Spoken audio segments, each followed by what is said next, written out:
chassis, which is a total pile of dung. And we can just go onto this. Jump in this thing and see what it'll do.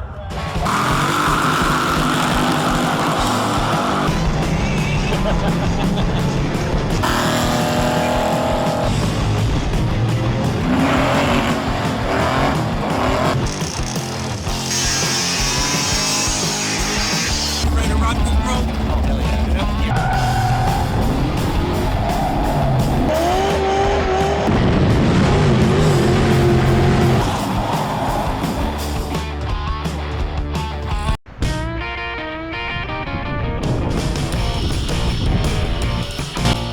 Oh yeah, it's my D100 Minty. If you saw the last episode, you saw this truck semi being restored mechanically and being turned into what it is right now, an awesome daily driver truck that gets good fuel mileage, tows better, and looks more awesomer with its new wheel and tire combo. And I even washed it for the first time in 7 years. The green like popped right out. We're getting ready to go on a road trip. I bought a Ford, yes, a Ford, and we're gonna go pick it up. It has something to do with this guy right here. So let's go jump in Minty and go get this thing.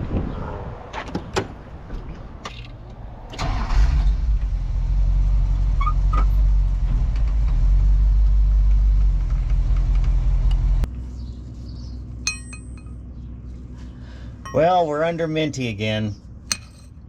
But good news, the engine break-in process is all done. Or not actually engine break-in, just the cam break-in, because that's all we replaced. The engine itself was perfect. And the cam break-in process appears to have gone perfect too, because it's made no ticking, it's made no talking, it's made no kinds of funky noises whatsoever. Oh, dang it, wrong wrench.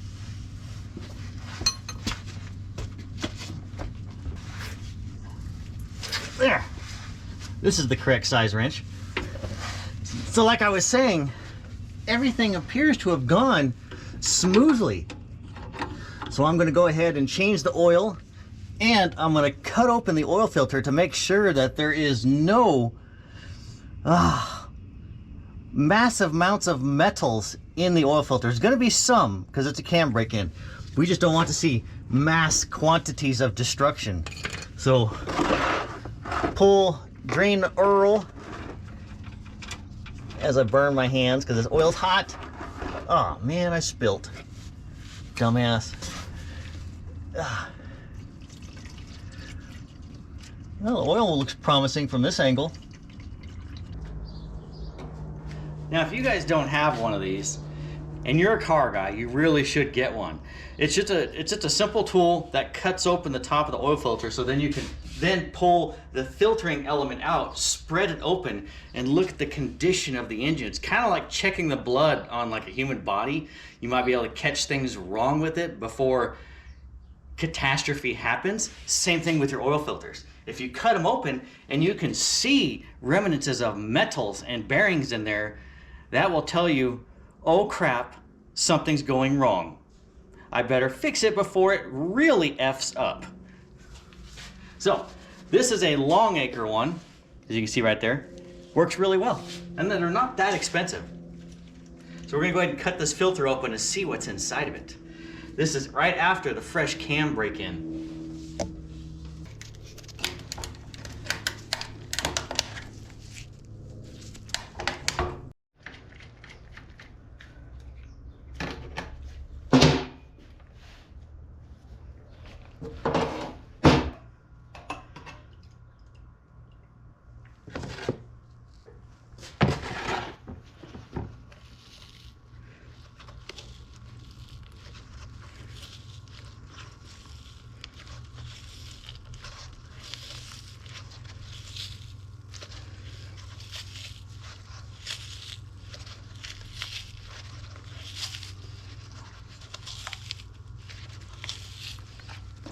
See, now if you look in there, I just kind of spun it around and opened it up.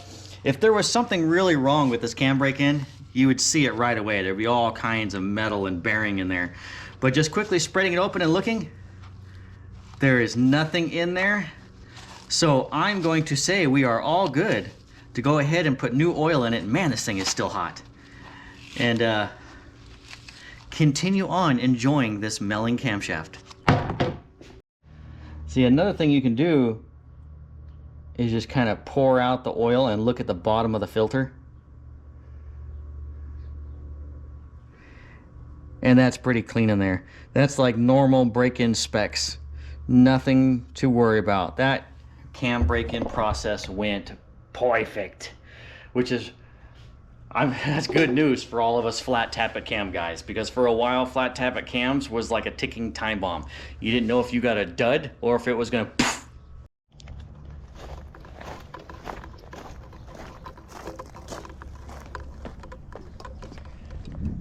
The stance comes out perfect when you put a trailer on it.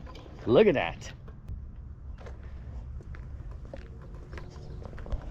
All right, 270 miles starting now. Del Taco. Don't worry, I got toilet paper in the truck.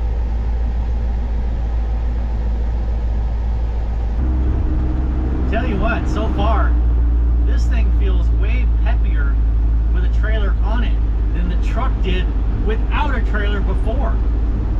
The right choice has been made so far. Onward.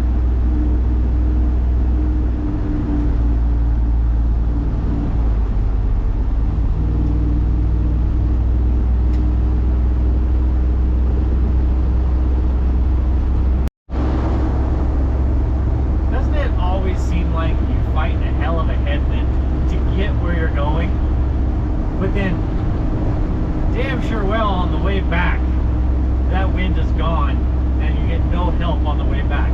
Pretty much 100% losing the whole time. That's what I'm going through right now. Probably got like a 15-20 mile an hour headwind, and I bet you on the way back it's going to be gone. Rarely do you get help on the return road. They make it worse. I'm in California now.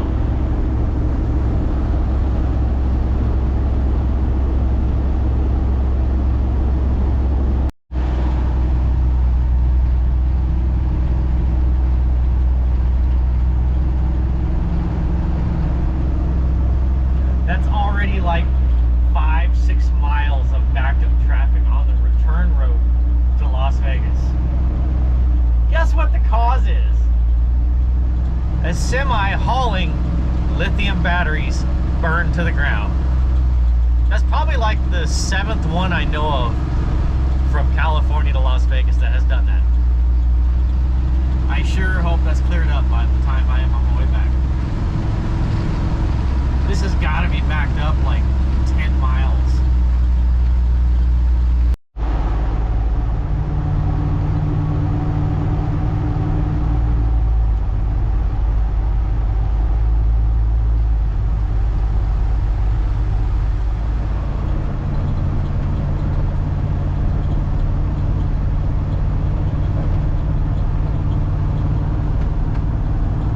Almost there, just a few miles away, and I finally get to see this thing for the first time. Of course, got to deal with California a-holes. Oh, I can't get behind a truck with a trailer. How dare he? That guy. Alright guys, I'm here. This guy is way cooler than I thought. Like, there's a lot of cool stuff in there. And he gave me the runaround earlier, and I'm like, you know, and you're just kind of in like, oh, look at this, look at that, that's cool, that's cool, that's cool. And then you're like, oh, dang, I should have like recorded some of this. So I'm finally actually gonna back my truck in to go load this car up that I came here for. But I got a bunch of other cool things to show you in the middle of that.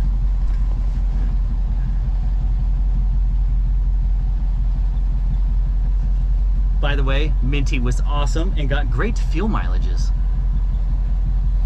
I'm just guesstimating, but where the fuel gauge is sitting right now, from Las Vegas all the way to, I think I'm in Riverside, California, I still have 1/8 of a tank.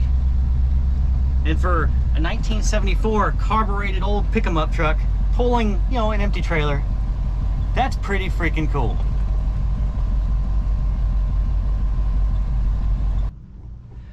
All right, RPM Productions. This is where I'm at. That's kind of cool because it kind of reminds me of like a TikTok tack, and racing background. But this is actually a Mopar guy. He's restored a lot of high-end Mopars. Still a Mopar guy, and he's in the movie productions. Like, this car just sold recently. This was a movie that was trying to be made, Winged Warriors. Deal fell through. They sold that, and then I'm getting the other one. So it's the Ford version of the Winged Warriors minus the wing, because the Ford versions didn't have wings. But this is some of the movies the guy worked on. He was like, that's him. He's the puppeteer for the Jurassic Park animatronic giant robot thing, which that's cool. Because to me, the old school movies will never go out of style because they used puppets. They used giant animatronics, like Alien vs. Predator, same thing. And CGI to me is just, it's just the art of movie making is going in the tanks because they just make everything CGI versus the guys that create and make all this cool stuff. Like one of my favorite movies, Days of Thunder. If you guys didn't know, Days of Thunder, they had to qualify real race cars in to the races to be able to film at the track, on track, real racing scenarios. And they built a ton of cars and they wrecked a ton of cars. There was no CGI in that movie. That was all real racing cool stuff. So, and also, he builds these things. The Batmobile stuff. I forgot what they call it. The Tumbler? Yeah, the Tumbler. But really cool stuff. Let's go check it out. So I got to cut this short because he's got a lot of things he's got to do today. But I still need to get one of these, plasma table. But look, he's building another. It's a tumbler, right? Yes, sir. Yeah. So this, you built 2 of these, or is this the second one? This is the second one. Yeah. But just think of all the engineering and the thinking that's going to go into making one of these, and you just made it off of what, a picture? Well, off the scale model. The scale model. This is an 18 scale model. So you just made it off of that. Yes. Well, I have a few of these. One I painted gray, and that's what that is up there. And we designed on top of it so that all the proportions are correct. Yeah. No, that is freaking cool. It's just, I respect all the engineering and the craftsmanship it takes to make stuff like this. And this is 6 scale. Yeah. A little bit bigger version. But yeah. It would be so. It's more like a pregnant tumbler because they copied the inside to be accurate, and it wasn't like that on the inside of the car at all. It was all a roll cage, looked like a NASCAR product, Oh, yeah. But anyway, a lot of cool movie prop. I showed some of your work that you've done in the movies. Yeah, cool. So it's a lot of cool stuff like that. There's more things here, but we can't show you everything. We got to hurry up and load this car up because he's got things to do, and I got a home to go to. So, but here is the car. Now it's not a 69 Talladega originally. This is just a 69 Torino that has had some movie prop Talladega conversions done to it. So, it's obviously the hinge trunk lid, but the biggest thing, noticeable things with Talladegas is the extended drop nose. And then they pull the grill forward. So the grill's pulled forward and down to make it more aerodynamic for speed and efficiency. And another thing they did to Talladegas back in the day is they would take the rear bumper and they would section it and narrow it and put it in the front. So then that is how David Pearson mounted all of those wins with such a cool looking car. And the Talladegas are really undermined. They're not as sought after, and they're just kind of not looked at as in like competition for the Daytona and the Superbird, but they really were competition. At like the 2.5 miles, no, but the 1.5 miles, yes, they did kick some ass there. But look, it's got the cool flares to it. But we got to go ahead and load this thing up. So there's not, I'll do more on it when I get it to the house. But look at that thing. That's just cool.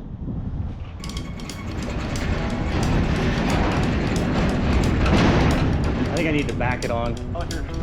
Yeah. Yeah. Oh, you want to go this way?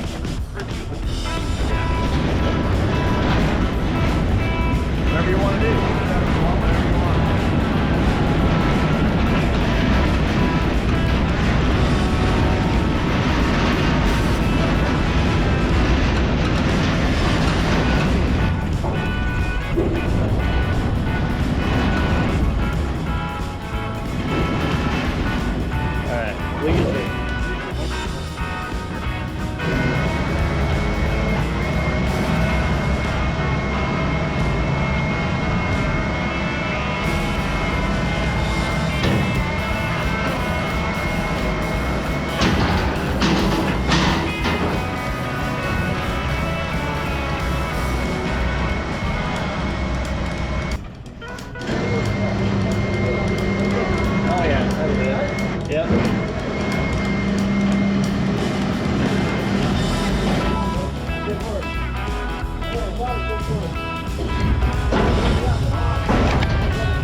heading up Baker Grade right now. This little old 360, got the AC going.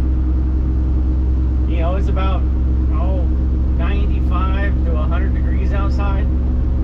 Doing excellent. Towing right up the hills, no problem. Almost like it's got a big block in it. Almost. If it was a true big block, I'd still be doing like 75 miles an hour up this hill. But small block, no. Still have to drop a gear. But drop a gear, disappear, as my buddy Leonard would say. Well, I still got about a little over an hour to go. Good job, Minty.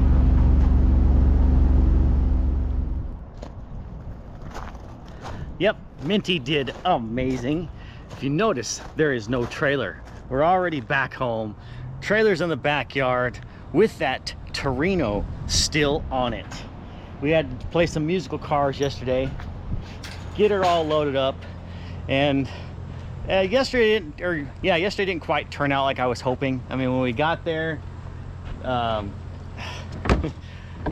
this is why I'm a terrible YouTuber.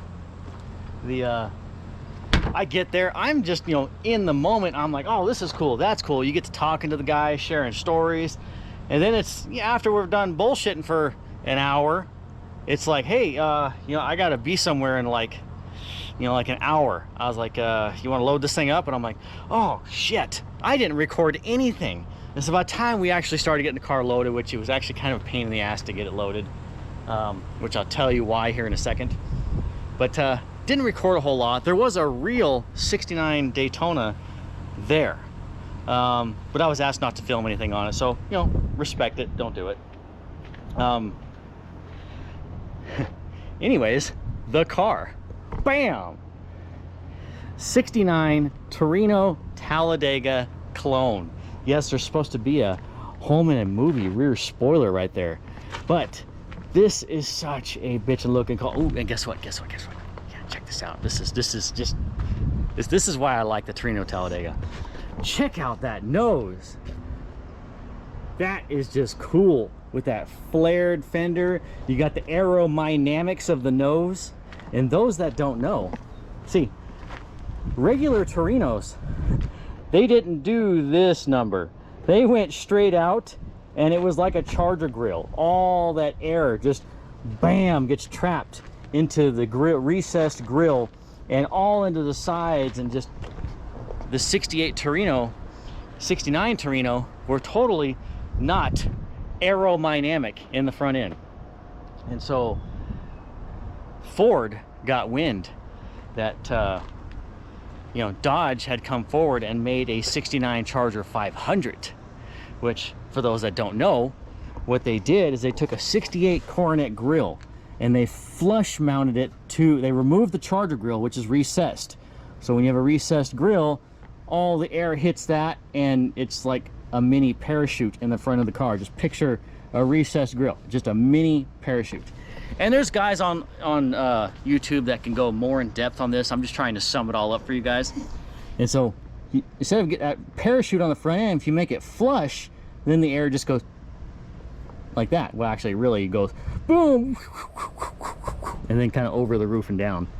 So yeah, pretty much, if you tape the string like right here and you're doing 175 miles an hour, that string would probably just go straight up, because when the air hits the air, it gets all swirled and going back here, and then it finally starts to smooth out. And then the 69 500s had this flush, dang it, flush rear window.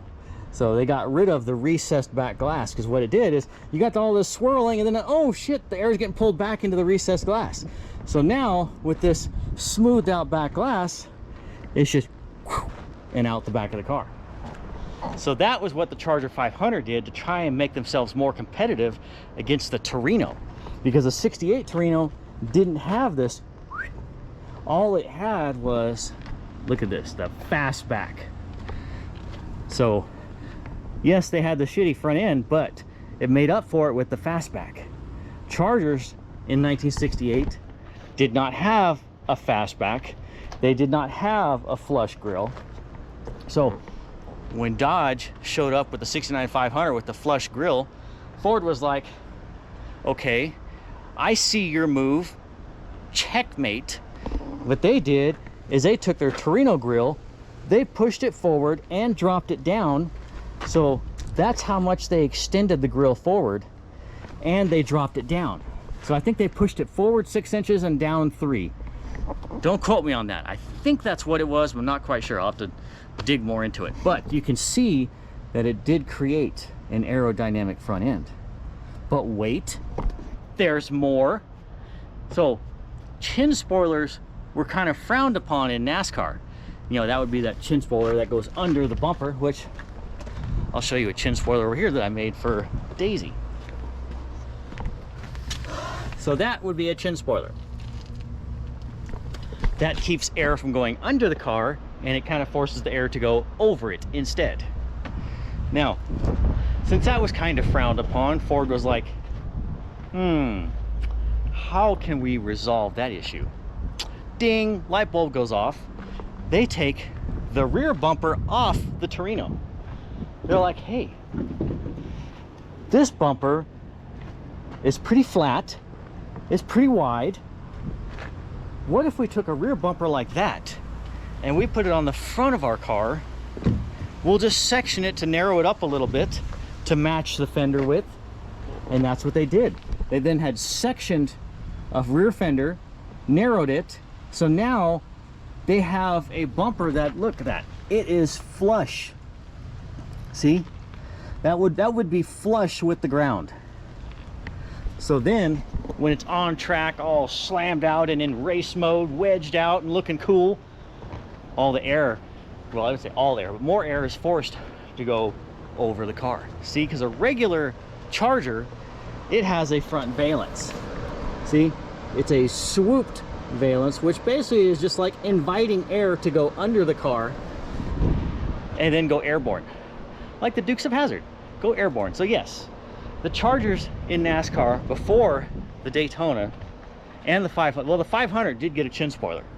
That's kind of why the Torino put that front bumper up front, because they were like, hey, we'll just put this front bumper up there and it'll act like a chin spoiler. But yeah, the 68, 69 Chargers before that, they were just asking to be a General E way before the Dukes of Hazzard came out and go airborne and flip and fly through the air. And, you know, reality sets in. Unlike the General E, when those cars hit the ground, they were done. And here's another little sneaky bit of tit information that the Torino Talladega had done over the Daytonas. Well, when it has a Daytona nose on it, is so the lower you can get the car to the ground, the less air that's going to get under the car. You know, 1 inch down is 1 inch less under. And so Ford was like, hey, how does NASCAR check the ride height on the cars? Because per the rules, there is a minimum ride height. So you can't just show up to the track, slam to the ground, mowing the lawn, and just expect to go out there and compete. Tech officials are gonna be like, raise it up. So while the car is sitting there in tech, waiting to be inspected, they had a little tool that they would go ahead and slide under the car, and what it would do is it would measure the height of the rocker. Now granted, this is not a factory Talladega, and you know, the original rocker seam is missing, but right here, this bottom edge is where they measured the height. So there had to be a certain height from here to the ground. Now, when the original rocker seam was here, just like this Charger, see the original rocker seam is still there. Well, they didn't measure off of that. They only measured off the bottom of the rocker. The seam was not a measured section, so it was just off the bottom. So Ford's idea is, hey, what if we just raise the rocker? So they did. They made a whole nother outer rocker just for the Torino Talladegas, so that way they could lower the entire car 1 inch and cheat the system. Because in racing, especially back in those days, if you weren't cheating, you weren't winning. So everybody was trying to think of little edges that they could have on the competition. Ford and Dodge were some super competitive mofos, and Chevy was like, you guys can have it. We're out. We're done. We're bowing out. This is a battle between you two guys. And so in 1970, I believe it. You know what? I better check my math here. I was right. I had to double check it.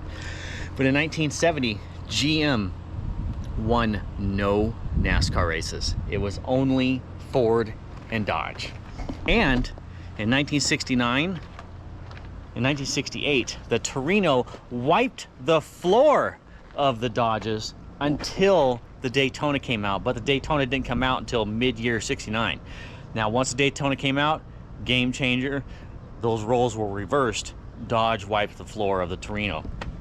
So, but it's just cool, all those little tidbit tricky things that, you know, even the manufacturers were doing to get that competitive edge. So that is kind of the cool front end of the Talladega. And then you got these cool flares right here, you know, because when the front end is all slammed out and wedged out looking and bitching like a Hoover vacuum just eating concrete, you need room for tire clearance. So, and then they put the flush. See, look, my hand didn't even get hurt. See how that's what the air is doing, right over that gas cap. So we got the flush gas cap, NASCAR style. It's just missing the rear spoiler. So I'll end up making one of those. So, bitchin' car, and you're probably thinking, well, what's the negatives? What can be so bad about this car? Well, it was a movie prop. This was never intended to be a functional car. So all of this is pretty chite inside here. All just movie prop. I mean, that is a, you know, those technically are frame rails, but if you look, you know, everything is just tack welded. Look, see, that's not even welded. It probably has one tack on the inside. It's just, the car is cobbled together just for a movie prop, because they were going to build a Winged Warrior movie, but deal fell through. And then, you know, I saw this and I'm like, you know, all I really care about is the skins. I can cut, chop, rebuild, and make this thing a functional car. Because you look inside of it, there was never any intentions to put drivetrain in this thing. Look. There's not even a cutout for a trans tunnel. You know, everything is just tack welded. This whole fuel cell setup, just dummy. Like, there's no weld around that. Probably one tack weld on the inside. So, now, however, this was real Torino. You can see. You know, the shell of the car is real Torino. So, that's metal. Fiberglass. Fiberglass. Fiberglass. Fiberglass. Fiberglass. So, and this is plastic. This is a cool little touch, you know, the actual NASCARs had that. But it's a movie prop that I think would be bitchin' to take. We could even just take the body off of this movie prop chassis, which is a total pile of dung, and we can just go onto this or this, because you know what, that there says F-O-R-D, Ford, and it has a C3 Yates NASCAR motor in it. So that's got a 750 horsepower NASCAR engine in it with a Jericho 4-speed transmission. That's an ex-Bush car.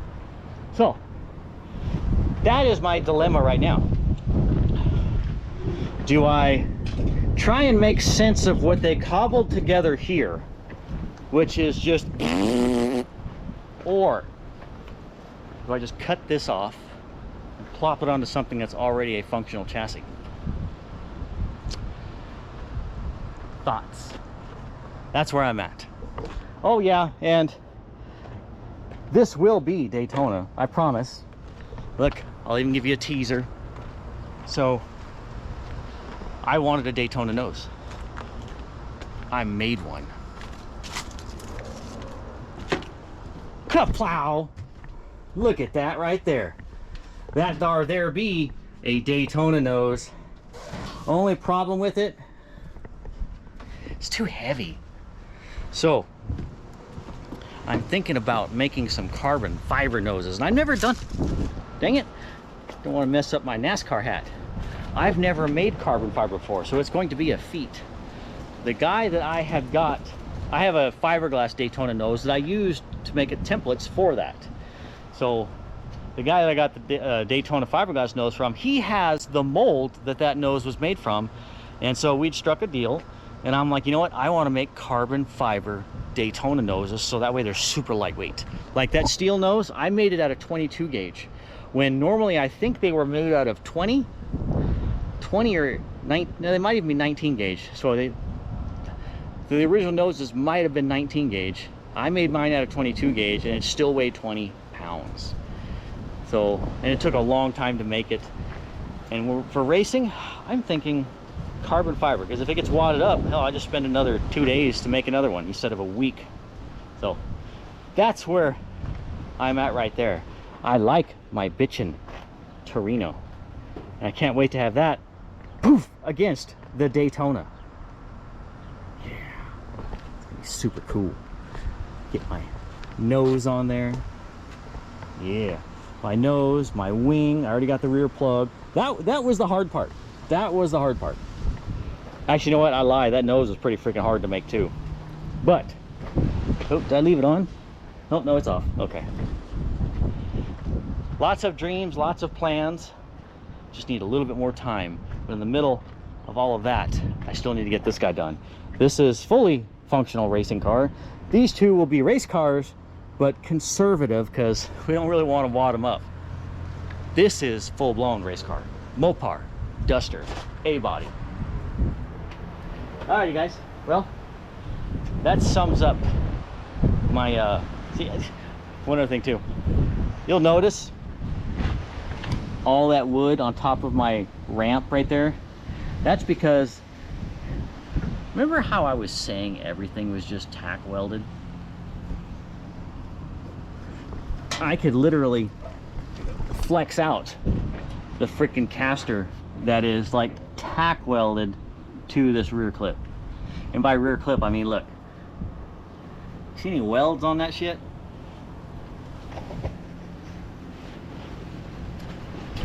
Alrighty, well, I will holler at you guys later.